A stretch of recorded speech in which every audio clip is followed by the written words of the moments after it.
नमस्कार दोस्तों, मैं दीपांकर सिंह और आप देख रहे हैं चंपारण केसरी। नीतीश सरकार का अत्याचार, पटना की सड़कों पर दौड़ा दौड़ा कर पीडीएस डीलर को पीटा गया। नीतीश सरकार द्वारा बर्बरतापूर्ण तरीके से पीडीएस डीलर द्वारा शांतिपूर्ण तरीके से आंदोलन किया जा रहा था, जिसको प्रशासन द्वारा बर्बरतापूर्ण तरीके से कुचल दिया गया। क्या अब यही देखना बाकी रह गया? जब कभी भी कोई अपने हक के लिए आवाज उठाता है और यदि उसकी आवाजों को इस प्रकार दबा दिया जाए तो ये लोकतंत्र के लिए बहुत ही घातक, और ये साबित करता है कि सरकार कहीं से भी काम करने के लायक, वो शासन करने में अपना विश्वास खो चुकी है। वो इसी तरह आवाज को दबा दे अपने प्रशासन द्वारा, अपने कानूनी पेचों द्वारा जनता का शोषण करेगी। उन निर्दोष शांतिपूर्ण तरीके से प्रदर्शन कर रहे लोगों को पटना के सड़कों पर दौड़ा कर पीटा गया और उनपे 1500 लोगों के 1500 डीलरों पर एफआईआर कर दिया। वो क्या कहीं क्रिमिनल है? क्या कर रहा था वो? कितना बर्बरतापूर्ण तरीके से उनकी आवाजों को दबा दिया गया। ये सब चीजें क्यों हुई? इस पर सरकार ने कभी कोई बात बोला? आखिर ये कोई नया एक तो उपजा हुआ है नहीं जो आप कह रहे हैं, आप उनके आंदोलन को दबा रहे हैं। आखिर पहले ही उनकी मांगों को क्यों नहीं सुना गया? क्यों नहीं उन पर कोई एक्शन लिया गया? क्यों नहीं एक कमेटी बैठाकर उनके उद्देश्यों को, उनकी मांगों को सुना गया? जनवरी में भी भूख हड़ताल किया गया था अंबिका यादव जी द्वारा। खाद्य आपूर्ति विभाग के सचिव एम श्रवण कुमार द्वारा आश्वासन दिया गया कि 2 महीने के अंदर वो अपनी रिपोर्ट सरकार को देंगे और उस पर जो उनका फैसला आएगा वो बताएंगे। और 2 महीनों को लेकर आज 8 महीने हो चुके हैं, कोई सुनवाई नहीं हुई। और अंत में पीडीएस डीलरों द्वारा जब कहीं से भी कोई रास्ता नहीं दिखा तो उन्होंने किया कि भितिहरवा से गांधी आश्रम से अपनी पैदल यात्रा शुरू की अंबिका यादव जी ने, और 20 अगस्त को पटना पहुंचे। 22 अगस्त को पटना में राज्य के विभिन्न सभी डीलरों तो नहीं कहेंगे क्योंकि सभी डीलर आ जाते तो पटना में जगह नहीं बचता। सभी डीलरों को नहीं कहें, 22 अगस्त को पटना के गांधी मैदान में बिहार के विभिन्न हिस्सों से आए पीडीएस डीलर शांतिपूर्ण तरीके से पैदल मार्च कर रहे थे। जहां डकवाला चौराहा पर उन्हें रोका गया, प्रशासन द्वारा उन पर पानी की बौछारें की गई और उन्हें पीटा गया। ऐसा हुआ ही। नीतीश सरकार का अब यही रुख है कि वह निर्दोष लोगों को, जिनकी मांगों को आप नहीं सुनेंगे और उसको ऐसे ही दमन कर देंगे। 100 करोड़ की योजनाओं का लोकार्पण करते नजर आए। वो अपने भाषणों में तमाम बातें कहते हैं, बिहार के विकास का ऐसा सपना दिखाते हैं कि उन्हें चैन नहीं है, रात में वो सोते नहीं है। जब तक बिहार के हर घर में हम खुशहाली नहीं लाएंगे, हर घर में रोजगार नहीं देंगे, घर नहीं देंगे, तब तक हम चैन से नहीं बैठे। और उसी दिन नीतीश सरकार द्वारा, एनडीए के समर्थित नीतीश सरकार द्वारा पटना की सड़कों पर जन वितरण प्रणाली के दुकानदारों को दौड़ा दौड़ा कर पीटा जाता है। 1500 लोगों पर एफआईआर कर दिया। क्या यही कहीं से भी आपको दिख रहा है विकास? यही विकास है? ऐसा नहीं है कि माननीय प्रधानमंत्री मोदी जी को इसके बारे में जानकारी नहीं होगी, उन्हें जरूर जानकारी होगी। आखिर वो चुप कैसे रह गए?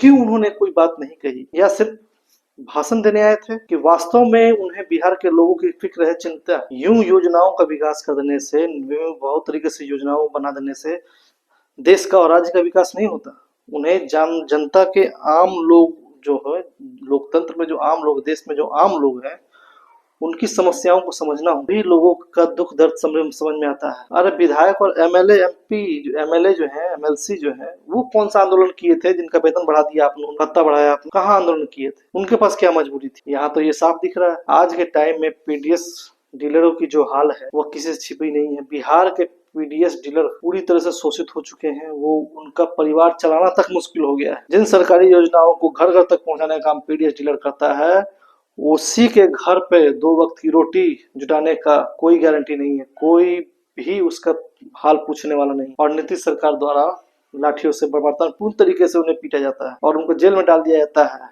ये कहकर कि वो नियम का, कानून का पालन नहीं। यही है आपका विकास। अंग्रेज के समय में जब जनता ऐसे ही अपनी मांगों को लेकर उठती थी तो अंग्रेजों द्वारा उसे बर्बरतापूर्ण तरीके से दबा दिया जाता है, जिस तरह आज नीतीश सरकार ने पटना की सड़कों पर पीडीएस डीलरों के साथ किया। और वो दिन दूर नहीं जब हर व्यक्ति को अपनी मांगों को लेकर ऐसे ही आंदोलन करना पड़ेगा, और वो जब करेंगे तो उन्हें भी ऐसे ही पीट कर उनकी आवाजों को दबा दिया जाएगा। क्यों ये समस्या हुई? क्या यह भी सरकार ने कभी सोचा? क्यों उनके सुख सुविधा छोड़िए, उनको एक न्यूनतम मजदूरी भी देना आपने सही नहीं समझा? 90 रुपए कुंटल सरकार जो देती है, और 55,000 डीलर है। मान लीजिए कि अगर एवरेज ही लेके चलते हैं, अगर 50-60 कुंटल अगर किसी को मिल रहा है, तो अगर 50 कुंटल के हिसाब से ही लिया जाए तो 9 पचे 45, 4500 से क्या कि एक परिवार का घर का भरण पोषण चल जाएगा। ये योजना भारत की ऐतिहासिक योजना है, जहां पर गरीबों को बहुत ही कम दरों पर अनाज उपलब्ध कराया जाता है। ये सरकार का बहुत ही अच्छा योजना है, लेकिन सरकार द्वारा इसको कब जो बांटते हैं लोग, उनको सुनने वाला कोई नहीं। जन जन तक जो योजना का लाभ पहुंचा रहे हैं उनका सुनने वाला कोई नहीं। नीतीश सरकार सीसीटीवी कैमरा लगा, ठीक है लगाइए, ये तो अच्छी बात है। पहले रजिस्टर पर वितरण होता था और आज के टाइम में पॉस मशीन पर वितरण होता है। ये बहुत ही अच्छी चीज है, बहुत ही पारदर्शी तरीके से योजनाओं का लाभ लोगों को मिल रहा है। सीसीटीवी लगा रहे हैं, लेकिन जो बांट रहे हैं उनके बारे में आपने कभी सोचा? क्या आप समझते हैं कि डीलर उस लायक ही नहीं? बहुत सारे लोगों के मन में बात उठती है, जो डीलर होते हैं वह अनाज चोरी कर बेचते हैं, उनका वैसे ही चलता है, सोचते हैं लोग। तो इस पर भी तो प्रशासन है, प्रशासन द्वारा भी समय समय पर सभी पीडीएस डीलरों की यहाँ जांच की जाती है। कहाँ से चोरी हो रहा है, लोगों को अनाज मिल ही रहा है, पूर्ण वितरण हो ही रहा है। 80 से 90% बिहार में वितरण होता है ऐसे ही बिना लोगों के।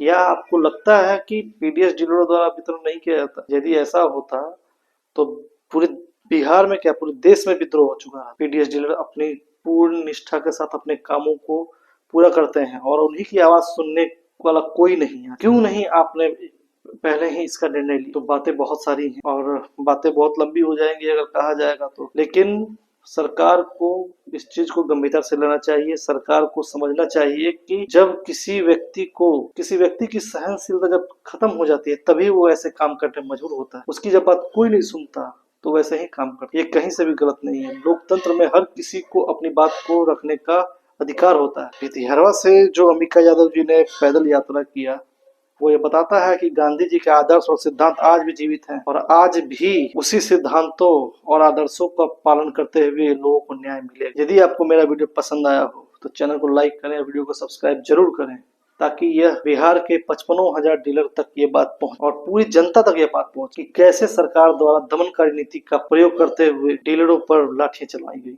पानी की बौछारें करवाई। कोई बहुत बड़े क्रिमिनल नहीं है। 1500 लोगों पर एफआईआर करवा, ताकि इसलिए कि कोई आवाज नहीं उठाए, आवाज उठाए तो उसी के आधार पर उसको जेल में डाल दें। और डाला भी गया है, 12 से 13 लोगों को, अंबिका यादव और उनके साथियों को डाला गया है जेल में। आप ही देखें और समझें कि लोग सरकार क्यों चुनते हैं, और सरकार ही जब ऐसे करने लगे तो उनको सुनने और देखने वाला कौन है? आगे भी ऐसी जानकारी के लिए बने रहे। नमस्कार।